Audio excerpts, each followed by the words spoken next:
I don't remember exactly which line we read to. The start of the line that begins with the word le-achar. That's 8 lines from the top. Le-achar shenivra ha'olam.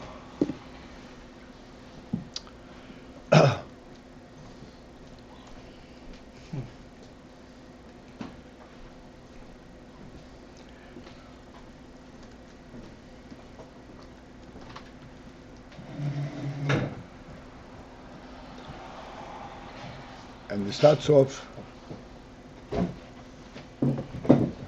from Avodah. But there is the Avodah mitzad ha-nefesh, nefesh or lekis, and Avodah mitzad ha-nefesh ha-batis, ha-nefesh mitzad ha-oir, and Avodah mitzad ha-kedim. And right away, it starts off as Havaya Echod, the mesirat nefesh mitzad Havaya Echod, and the mesirat nefesh of b'chol nafshecho. Now we started kind of a little bit discussing what is the meaning of mesirat nefesh, Havaya Echod, and mesirat nefesh, and mesirat nefesh per se. Mesirat nefesh is standing for avodah. Right.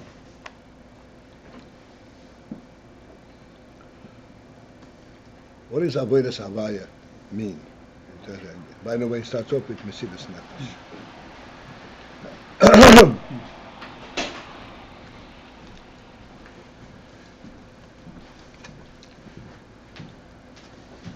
So in principle, mesirat nefesh is to bring about the revelation of godliness. That's what we mean from mesirat nefesh.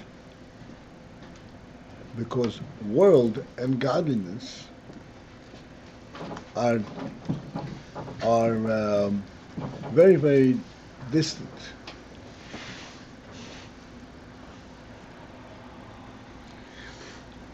Although the world was created by godliness and there's a godly element in the world, but it takes avodah to recognize this godly element in the world, and then beyond that to actually relate to it and live by it.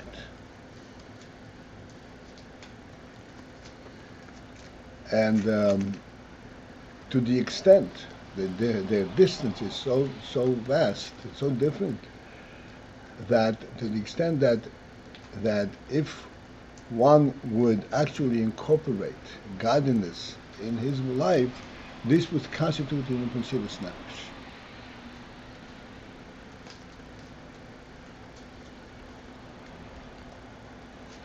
And this is where the term mesirat nefesh comes in. At the minute we start talking about avodah.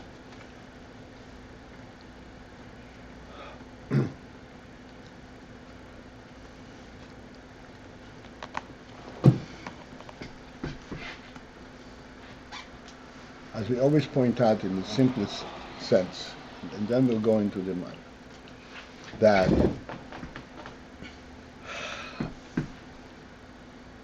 lo signoiv, the principle of do not violate other people's properties,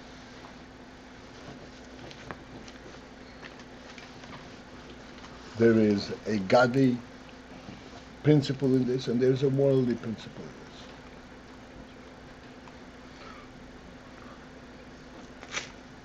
The world principle in it is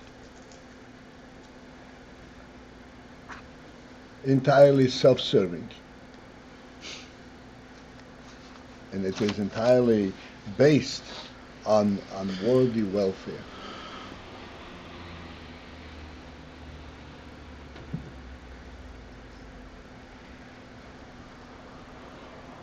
As we say many times, if you're going to violate your neighbor's property, he's going to violate your property. To guarantee the safety of your property, you have to establish rules by which your neighbor's property is also secure. This is entirely within worldly context. There is not an iota of principle in this, of truth.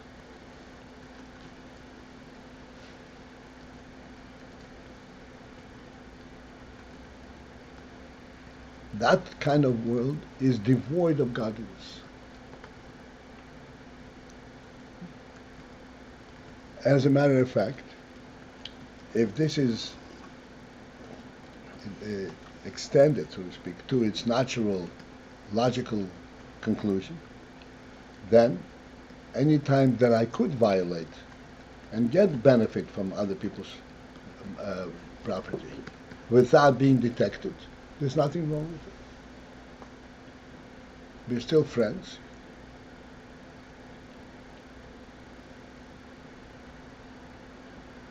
As long as I can get away with it, it's okay. For me. Not it's okay from him, his side, but from me, from my perspective, it's okay.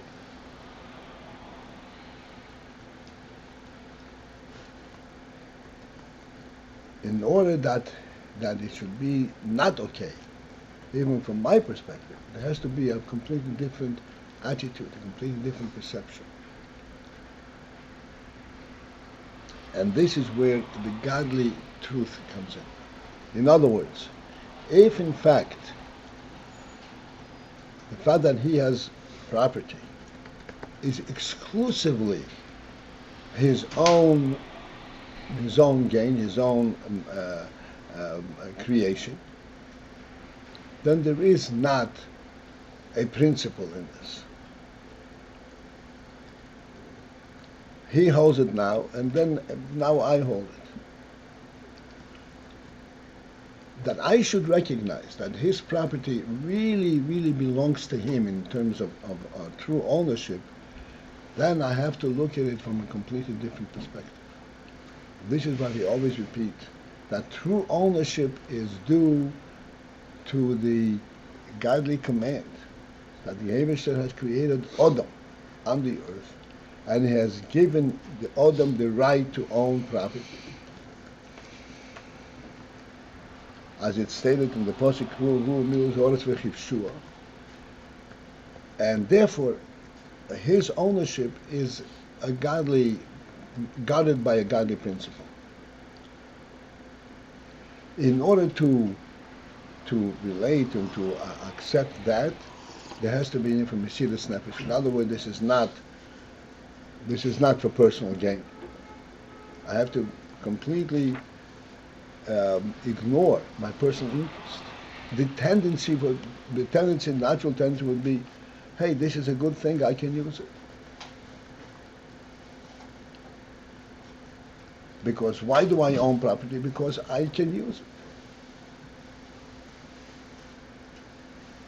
But if you own property only because this is a godly command, that you should own property and you should transform it and use it for godly purposes, that is a completely different attitude, completely different principle.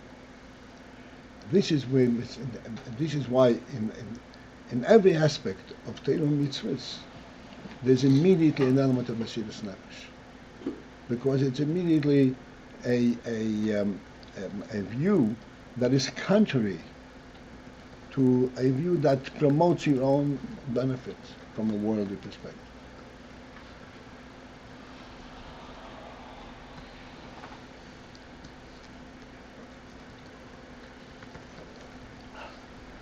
And in this there are two madrigas. There is a madriga inside the nefesh, inside the chayas, and inside the keli. And it's expressed in the Pasuk in Krishma in these two expressions: Avaya echod and B'chol nafshecha. And we are in the middle of explaining the meaning from Avaya echod. Avaya echod is a statement that says that the presence of the world, although there is a world, has not in any which way changed the perfect unity, the exclusive presence of godliness. As the Pasuk says, Ani havai lo nisi, I have not changed. And as we say in davening, Atahu koidem shenivro ha'elam, that you are the very same before the world was created and the very same after the world was created.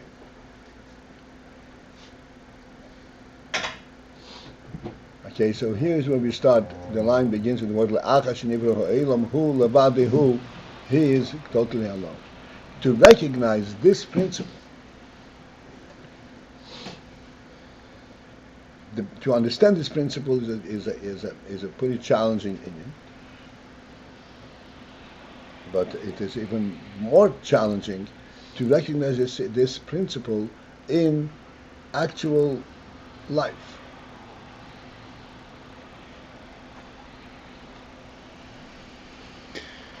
That when we say Atahu Hashem Nivro Elam, Atahu Mishin Nivro Elam, it does not only mean that Hashem is the boss of the world because He created it, but it means that the only real presence is His presence, and therefore the world does not constitute any kind of purpose of its own. And therefore, if I want this object because worldly wise it will benefit me, it's totally insignificant. I cannot base my activity, my actions, and my interest on the basis that, from a worldly perspective, it will be beneficial. Because that's a false view. The world is a camouflage of the truth.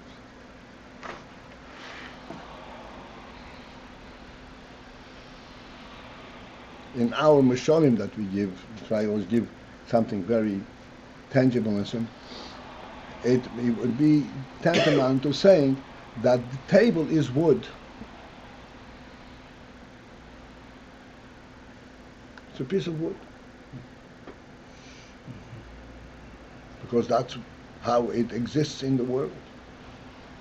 But that's not what it is. That's not what it represents. It represents, as you said all the time, the human spirit.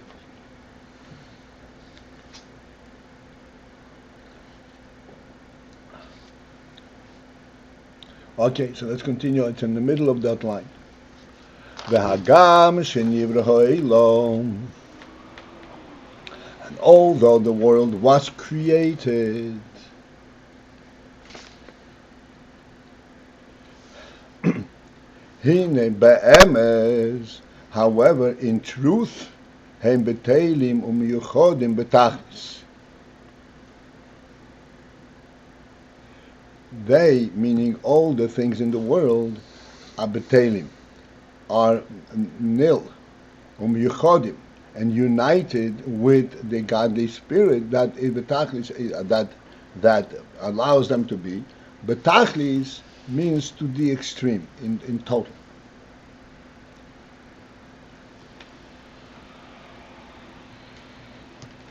They do not have a presence, but for the godly the godly permission for them to exist. They do not have a presence of their own, even though they were created.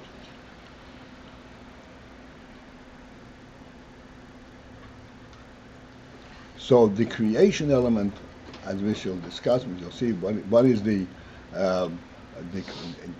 what way is the creation a creation. But the creation element is only to represent the godly truth.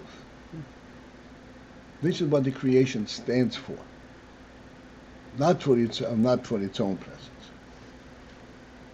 And therefore, the miyuchod betachlis.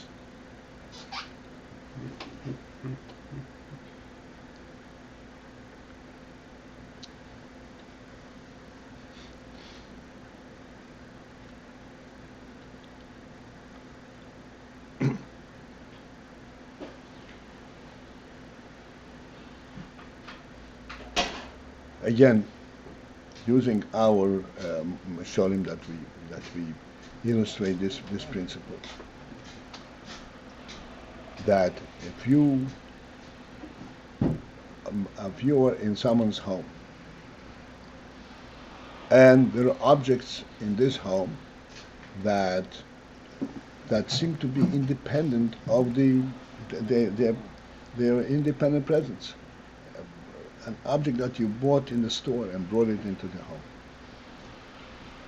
So just as it originated in the store, it originated as a separate entity.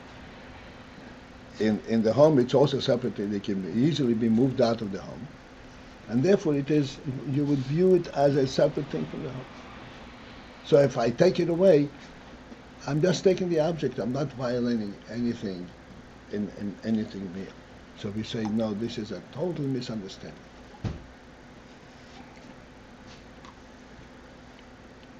That everything that is present in the home exists only due to the homeowner.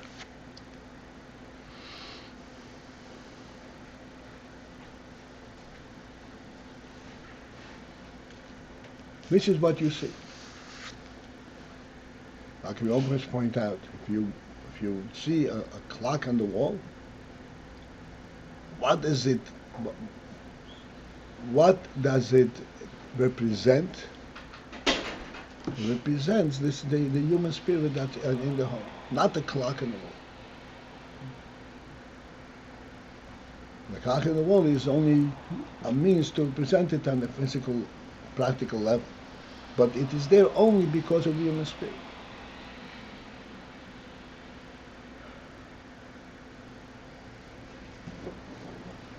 So even though there is a Metzius, it's miyuchad b'tachlis, it's completely united with the essence.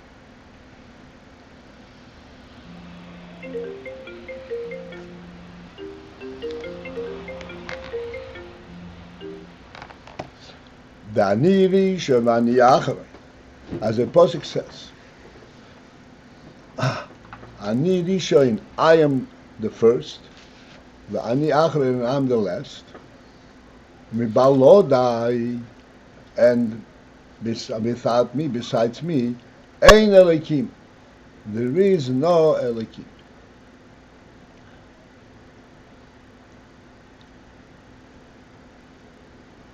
And what is the more profound meaning of this? Ani rishon ani acharei, shelo yesh shum tzimtzum klal. That in truth, lo yesh shum tzimtzum, there is not any tzimtzum, any contraction, any retraction, any removal of godliness.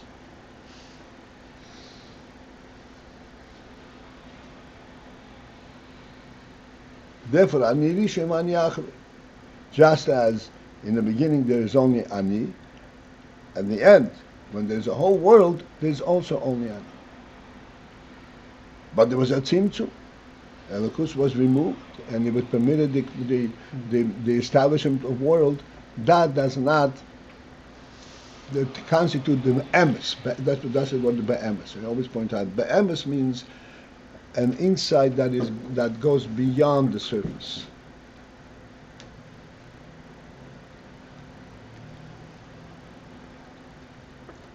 Just as we, in our mashal, we say the clock on the wall, it's a clock on the wall, it's a physical clock that you purchase in the store, and the wall is a physical wall. But that's not what really is there. What gives it a presence? What allows it to be? Not the wall and not the clock.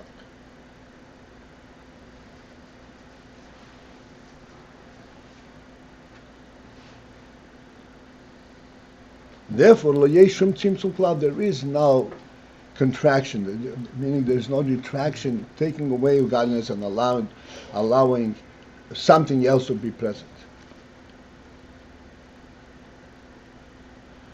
The neida,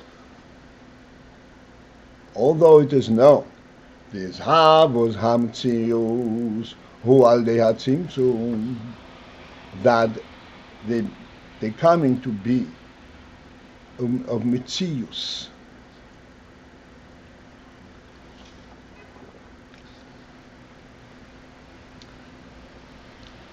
is through the Tzimtzum. What does ha-Mitzius mean? What is it coming to me? What is Mitzius? Mitzius seems to be kind of denoting some kind of a presence.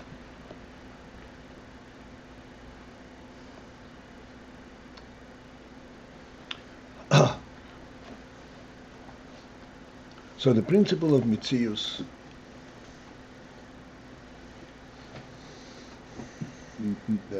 means, again, going back to the clock on the wall, even though the clock on the wall be'emes represents the human spirit, but that human spirit has been translated in a Mitzius.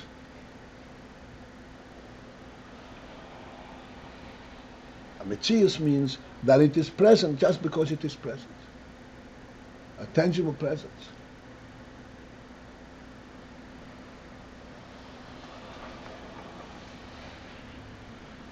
In other words, as we said many times, the whole possibility of the clock being stolen off the wall is by ignoring the truth of what it stands for. That this is the human element. You can't steal the human element. That always remains attached to the human being. What you can steal is the mitzius. This is what it's mislabishing.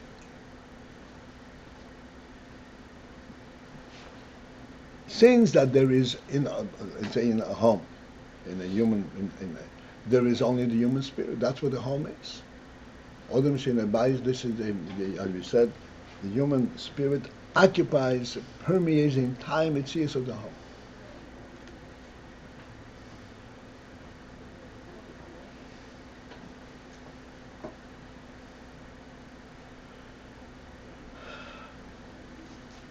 And that spirit allows for mitzius. This is the principle of tzimtzum. You just said that the mitzius means it's there because it's there, as opposed to what is not a mitzius. I didn't hear everything you said. Yes, mitzius is in contrast to that which is not a mitzius. What would be not a mitzius?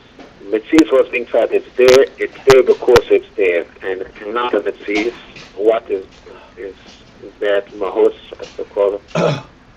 It is what its true presence is.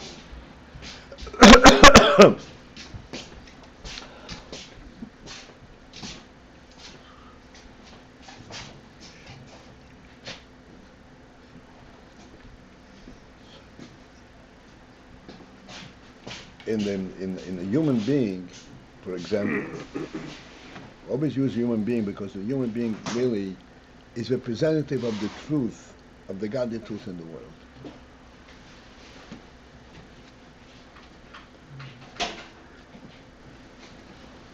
Despite the fact that a human being consists of, as I said, of a body with 613 separate limbs, organs. And these organs function on the basis of 613 different qualities coming from the nefesh.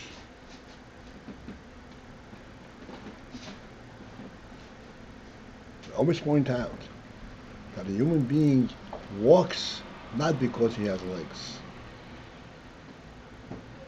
A horse walks because it has legs.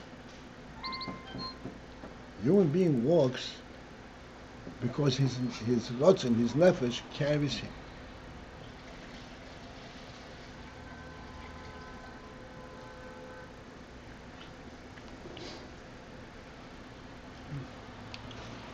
There is not an instinctive walk, leg movement by a person.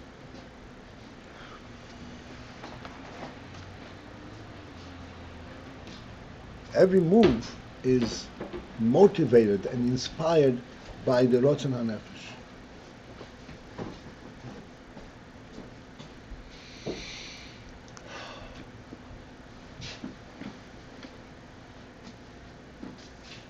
There's an expression the Frierdiker Rebbe said, reacting to a tragic situation. The Frierdiker Rebbe was witness to a lot of tragic situations. This was more or less in normal times, and there was a Yid that there was a Frumer Yid, a very pure Yid. And never he passed away, and tragically. So the Rebbe said that the sin is performed by the hands, but the smack is given to the face.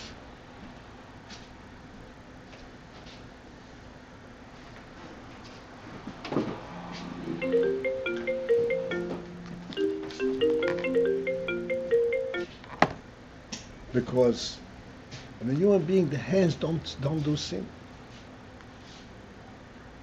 And the entire Jewish structure, the hands don't do sin.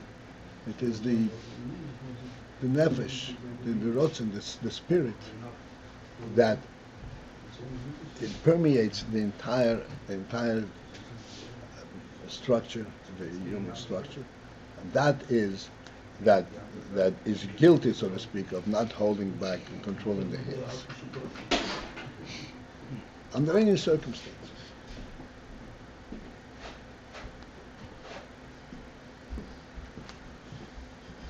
So that yes, the tzimtzum creates the world, allows it to have a mitzius. That's meant, like we say,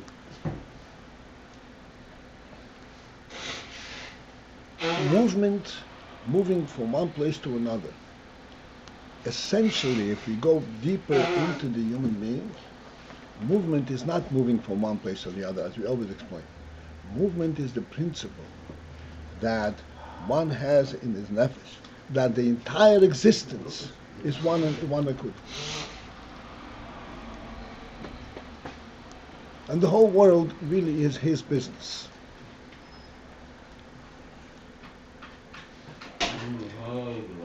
Beis is on a completely different. There is no movement. He is everywhere automatically. Like the Bashandim says, Mokim Shodem, Roitze Shomhu. Doesn't have to get there, he is there. From the perspective of the Spirit. This is how, as we always explain, how it is possible for a person to go from one place to another, thousands of miles a distance, and not sense that he's in a different world. He's not in a different world. On a superficial level, he's in a different world. There are different houses, different people, but essentially he's in the very same place.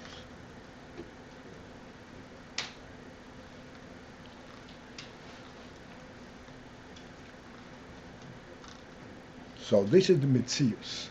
Metzius means to translate this principle that that the whole world is one Nakuda, to translate it in many pieces. That comes through the Tzimtzum. And then when it's translated in many pieces, in order to reach a distant piece, you have to actually move from the place where you are and go someplace else. That's already on the Metzius level. And that's due to the Tzimtzum. But the spirit has been concealed, and now you're looking at Metzius.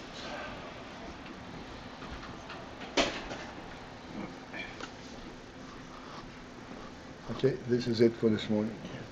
Rabbi, I want to point out something that I noticed in the Lashon here. When it says here, Shelo yesh shum tzimtzum, l'gabei HaKadosh Baruch Hu. It should, usually you would say, she'ein shum tzimtzum. Okay? What it seems to be saying is that the yesh is shum tzimtzum. The fact that there's a yesh is by God is not a tzimtzum. It's like Avodah.